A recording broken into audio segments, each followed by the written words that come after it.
With Summer Game Fest right around the corner, there's a pretty good chance that the Monster Hunter Wilds expansion is going to be revealed. This DLC is very important. A lot of players are looking for this follow-up to course correct base game and not just add on extra content. For a lot of people, this is the make or break DLC. So let's talk a bit about the future of Wilds and what I want to see from the upcoming expansion. And if you're new around here, I would greatly appreciate if you liked and subscribed. I will absolutely continue covering Monster Hunter as we move into this new release. Well, let's open up by talking a bit about endgame, because I think this is becoming a very important piece of the puzzle for most modern games. Now, most Monster Hunter players will probably tell you that the core story of the game doesn't matter, the real game starts once you reach endgame. With that being said, it can be incredibly difficult to pinpoint what an endgame should look like in the Monster Hunter franchise. In fact, it's only really a conversation that started appearing once Monster Hunter World launched.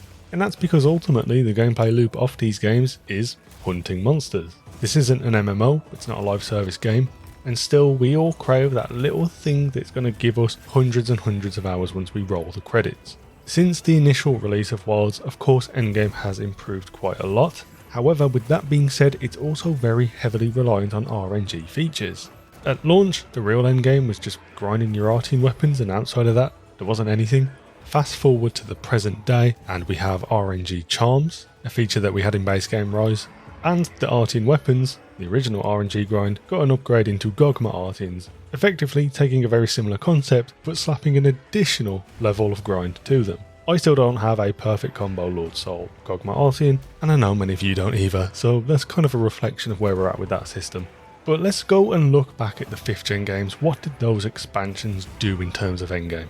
Well, if we look at Monster Hunter World Iceborne, which is my personal favourite, there wasn't a whole lot in that sense.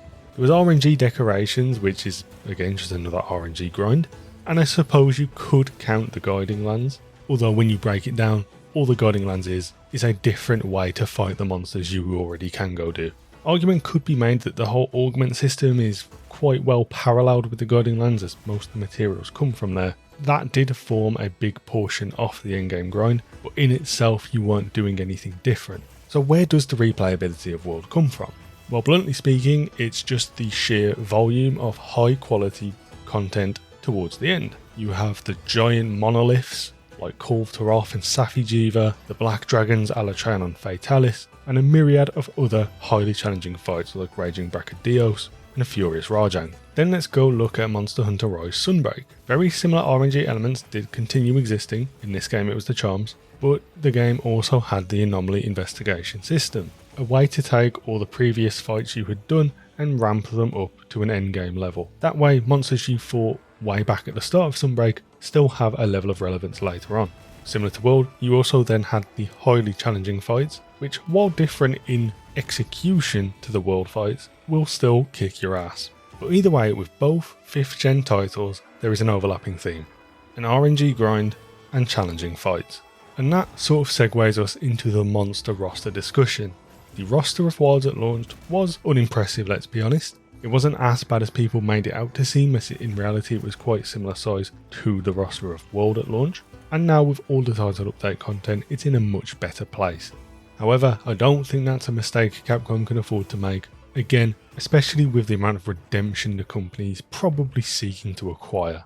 It's really difficult to guess the direction they plan to go on for this expansion. I mean, the theme of Wilds and, straying away from Elder Dragons as much as possible. I mean, not until Title Update 4 with Gogmazios did we even have one. But that could very well mean they were saving those Elder Dragon fights for the expansion. That way, players, especially new players, are going to associate expansions with those tough fights. I think we all agree Wilds was a bit too easy at launch. Some people feel more stronger than others on that, but it's besides the point. So now is Capcom's opportunity to give players that challenge with the expansion. I personally want to see fights similar to Alatreon, Fatalis, Primordial Malzeno, because that's what the players need, especially towards the end.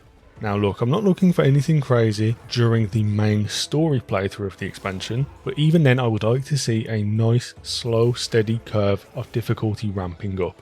I recently replayed the whole of Wilds while only having 1 life per hunt, and nothing remotely pressed me until after rolling credits, and even then it was few and far between for the most part. I would love nothing more than to cart multiple times during my initial playthrough. And I don't want to have to wait for title updates to finally get something after those credits that feels worth fighting over and over. Don't get me wrong, I completely understand holding some of your roster back for those updates. Whether you agree or disagree with title updates, I think the way it does stagger people's progression so you can keep up with how the game ramps up is quite good for the game's longevity, but I don't want to have to wait for all of the good fights to be locked behind those future updates. We need stuff at launch.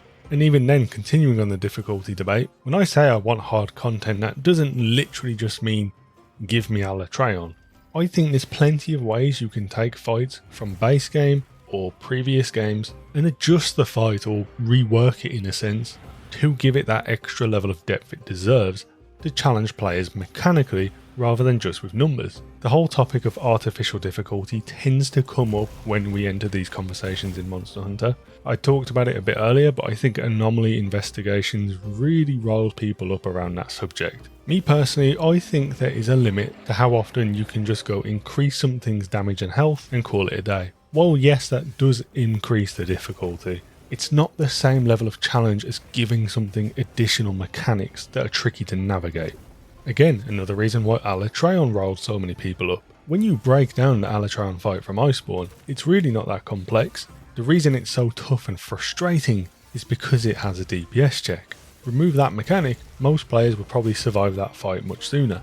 But because there is simply this mathematical obstacle inserted into the fight, that's what walls many people off. Now, the endgame of base wilds after title updates started leaning towards that direction. I mean, the 10-star AT fights will one-shot you in most situations, but definitely two-shot. I'm 100% happy to give a pass to those guys because they were added at the very end of the game when players were done purely for the reason of being the hardest things in the game, and it was easy for Capcom to do that, giving players a bit of extra content they had wanted. But if I go into the Wilds expansion and I see another raid out that's just times 10 damage, that's not going to cut it for me personally. There's a delicate balance between increasing values and mechanical depth that needs to be reached. I think there is a very good middle ground that can be accomplished. Luckily for us, we've given Capcom so much feedback in that area that maybe it's going to help them nail it on the first try. But let's talk a bit more generally about the future of Wilds right now, because while I have many criticisms of base Wilds, by no means do I hate it. In fact, I've had more fun with this base game release than any other. I think me being more engaged with the community and, doing this channel now has helped with that. But overall, it was really good seeing Monster Hunter Wilds kind of dig itself out of the hole it started in. Now, if we're talking about the community as a whole, it's kind of difficult to see where the general sentiment lies. There's a good portion of people who quit at launch or soon after, purely because of the disappointment. Now, I'm completely sympathetic to players who did quit in that sense. After all, you paid for the product at launch. If it didn't meet the level of expectation you had for the game, then of course you're going to feel disappointed and you're never going to get that time back. Sure, they fixed it later, maybe not all the issues, but they fixed most things later, but it doesn't change the fact it was broken when you bought the game.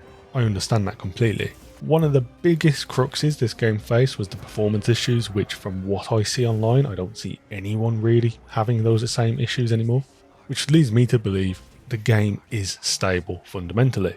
And it can be very easy to forget what the prior expansions did. I mean, the difference between base game Rise and Sunbreak, you can't even compare them as the same game at that point. So it's definitely not out of question that the Monster Hunter Wilds expansion can completely transform the experience if it's done right, and could potentially win back over all those players who did quit. Because I think it's important to recognise that nobody really remembers what base world was like. The experience you remember is Iceborne.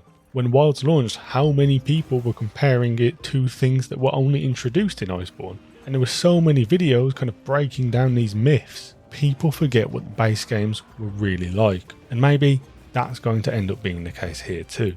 Doesn't excuse it, not saying that. The base game should be a very strong product at launch by itself, but I'm optimistic for the redemption nonetheless. In general, Wilds has kind of had a bit of a weird thing with its identity. It was intended to kind of be a follow-on from Monster Hunter World Iceborne, but ended up kind of leaning into more of the mechanical feel of Rise. I don't feel exactly comfortable saying that. I suppose what I mean is that It took a lot of elements and resemblance off-world, but didn't carry its weighty nature forward with it. Likewise, it took quite a bit of arcade feeling from Rise, but didn't all in on that superhero type feeling. The expansion is ultimately Wild's chance to find that identity, and what I want to see here is confidence from their decision. There's a lot of community expectation, and a weak release of this DLC could ultimately kill the game. But I suppose now, all we can do is wait and see. Let me know in the comment section down below what you hope to see from the upcoming expansion, and do you think we're going to see it at Summer Games Fest? If you made it this far, thank you so much. I'd greatly appreciate if you liked and subscribed for future content. Thanks for watching.